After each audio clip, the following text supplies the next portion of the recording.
at that time. The Salva Mara, nothing of that.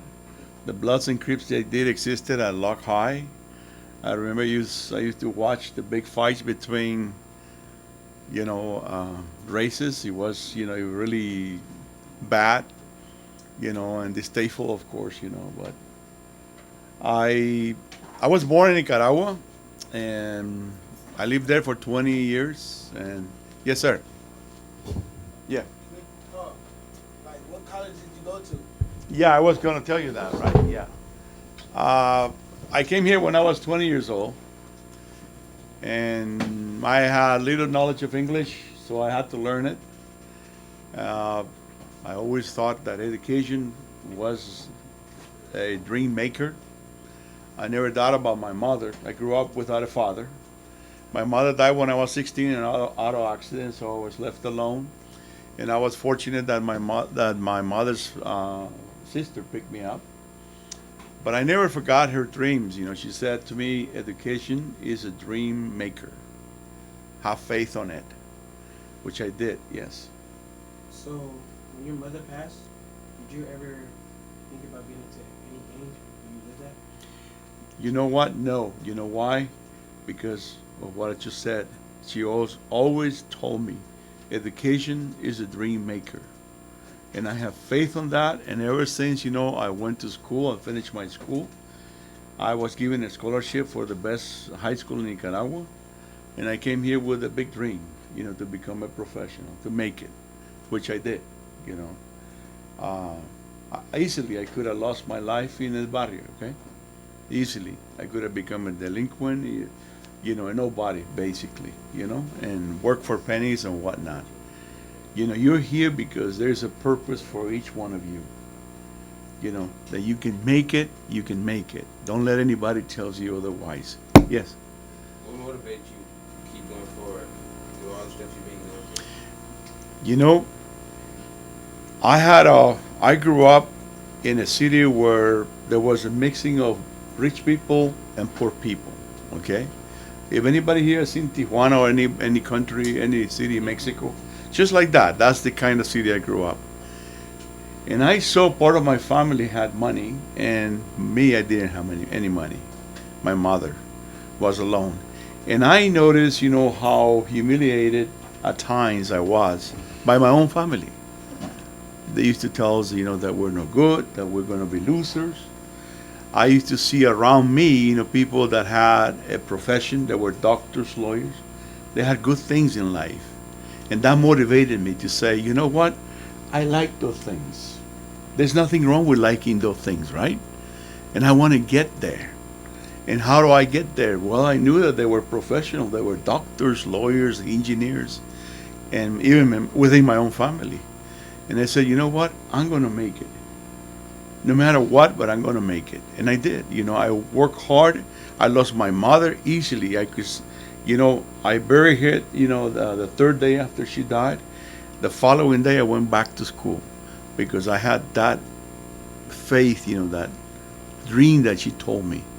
How old was you when she passed? I was 16 years old. Yep. And with nobody backing me up, and you had to be strong. So with all those motivations, what did they do for you to study in college? Like, what did you study in college? I studied math and philosophy. I started first as an engineer, the first year, but I didn't like it. I wanted to be something different. And I realized that my heart was to be a teacher because when I was in high school, I had a jerk as a teacher. My calculus teacher was a jerk. He was my physics and calculus teacher. He used to call me name, donkeys, stupid, and yes, that's how bad it was. Yes. What were your majors and what's your degrees in college? I have the degree in math and philosophy. That's what I went to study. So you have like a master's degree right now? Yeah, master in philosophy. Yeah, that's what I teach college. How did you fund your education? I might have missed that. When I came here, I started working.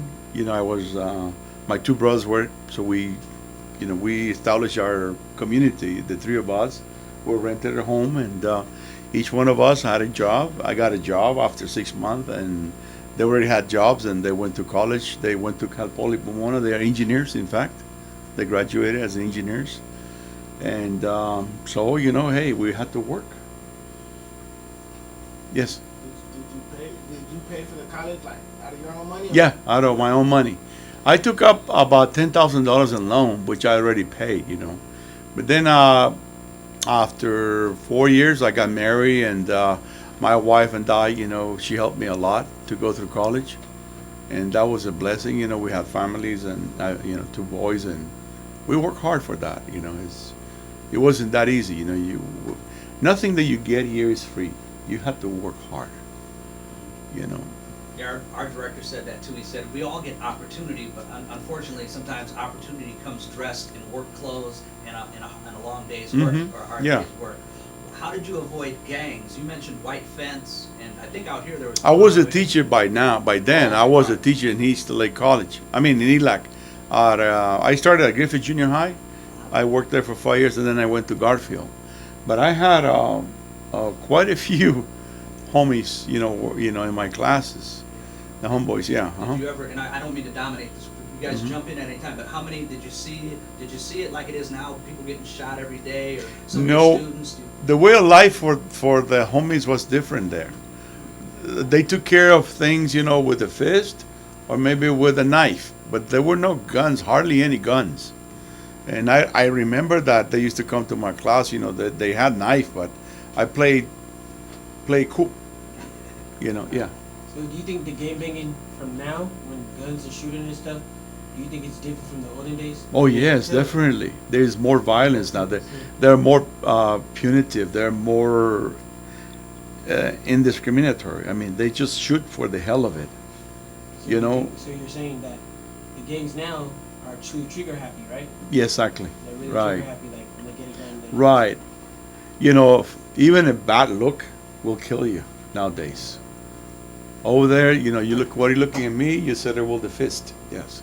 Back then, was it like color, or was it like because No. did to my homie, or No, it was the same thing. The homies, fighting each other, different gangs. Yeah.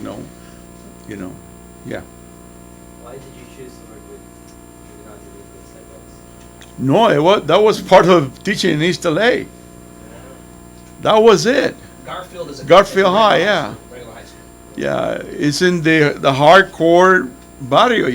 They used to come in, and you got to take whatever was assigned to you. 30 kids. And yes.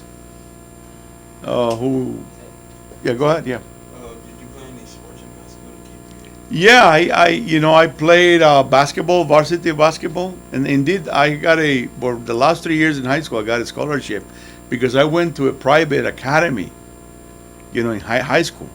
So where you had to pay money to be there, and I got the scholarship because of my good grades. I played varsity basketball, varsity softball, and I was also the drum major of the marching band. The 120 people in the marching band. Yes. Did you ever use drugs when you were young? When I was young, no. The only thing I did is I drank beer and alcohol, and rum in my homeland. There were no drugs. I mean, I grew up with, having fun with beer, with my pals and whatever. Go ahead. Yeah. Go ahead. like the people who you hung out with before, are they like successful now, or are they like in gangs and stuff? Some of them, they got lost in the crowd. Some others are professional. It's about you, how much you want it. You have to understand how precious you are to yourself. You are the only one who can make things happen. Nobody else is gonna make your life. You have to understand that. It is you who's gonna make it. The rest is out of the picture. Along the line, as you walk your life, there's gonna be good people and bad people meeting you, shaking your hands or destroying your life. Which one do you want to choose? The one who shakes your hands and say, let me help you, let me guide you, let me do something for you, or the one who's gonna demolish your life? Yeah. So do you still keep in contact with your homies, like from back then? You know what? Some of them. You still talk to them like that? Yeah, I have a kid who I tell you who grew up in East LA in a garage, made as an apartment. He's a big bug guy. He went to MIT, got a degree in engineering, electrical engineering, got a master at MIT. Then he went to UC Berkeley, became a lawyer, and he has a company doing patent. Basically, most of his work is that I do it for Microsoft and Apple. That makes a lot of money. And the guy is rich. Yeah. Do you believe like it's the people you hang out with that brings you forward? Like, say like I hang out with negative people, I'm gonna do negative things and get myself in trouble. Very likely, very likely. You know, I remember my days in the barrio. You know that if I would have stayed with the people with negative attitude, I would have never made it. I would have never made it. Believe me. You know, it was so easy just to go into crime. You know, with the people with bad attitude. You know. Yes. You mentioned something just a few seconds ago about it's up to you. And that, I was thinking about that part in the movie where he said he needed the ganas. Can you explain Yeah. to us what ganas is? Kind of give us a literal a translation, and then tell us how you've used the ganas to help you. Ganas in Spanish, the way I see it, the way I sense it, and it is the desire to succeed. That's my translation. Some people say, "Oh, it's just a desire." No, it's not. When we say in Spanish, "échale ganas," that means let's give the best and be successful. That's what it means. You know, that you give it the best shot, and you know, remember this, kids. When you give the best shot and you do not succeed, that does not mean that you fail. Because you took the best resources from yourself, you gave it a try, and what you did is you gave it a try, and you feel better about yourself. Never feel that you fail. You fail when you do not give it a try. That's when you fail. If you don't give a care about anything, that's how much you are a failure. But if you try to change your life to do the best you can, you are a successful person. And that's what it's ganas, the desire to succeed. Yes. Have you ever hit a brick wall in your life? Yeah. I have. But you know what? I never lost faith that I knew that I was going to make it. I always thought that there was life at the end of the tunnel. Always knew that. You know, my mother told me, remember one thing, she was the pillar in my life. And she was always preaching education. And that is a faith that I carry through. You know, faith, like some of you have faith in God, that God is going to do a miracle to you. Well, my faith is in education. That's what my mother gave me. And I never twisted nothing. I just said, this is what it is. And it's going to get you there. Because I saw it. Remember I told you? I saw my cousins being professionals. I saw people living well, you know, having a nice life. And everything was coming from where? From an education. It's a fact. You see it right there. It's about you, how much you want it. Oh, I mean, hitting a wall in this country, the first thing I did is English. To learn English to me, that was an awful task. So Spanish is your primary language. That is my primary language, yeah. I was told many times in college that I was never going to make it. This professor who were, I don't know, biased, they told me, hey, you know, you're stupid, you're never going to make it. Because of my language problem. I said, you know what, that's good. Because I have been there before. You know, remember the Christian brother I mentioned that he used to call me name? I know where you're coming from. You like to destroy people's life, not me. I took it already. Did you ever want to sue for those harsh words? Like, did you ever want to retaliate on them? No, no. It's not about retaliation. It's about proving them wrong. If they think they're dumb, prove them wrong. You're smart. And that's what I did. I proved them wrong. See, I proved that I'm a smart individual. Yes. It seemed like you're not a violent person. Huh? It seemed like all the stuff you've been through, you're still not a violent person. No, I'm not. I mean, I had a few encounters with that, but you know, I learned how to swallow it. I think they did a great job for me. You know, and I had twice a gun put right against my chest, and you know, I play it. I don't know how, but I got out of there. Yeah. Did you ever meet Steve Escalante? Who? Jaime. Yeah, I worked with him from 81 through 90 Yeah, when he left to Sacramento, you know, he left Garfield to Sacramento. Oh yeah, he was my mentor. Yeah, I worked with him at the same school. Yeah. If you met like somebody from your past that you grew up with and everything, and they're doing horrible, like they're like doing really really bad when they're homeless, what advice would you give them? If I could help, I will help.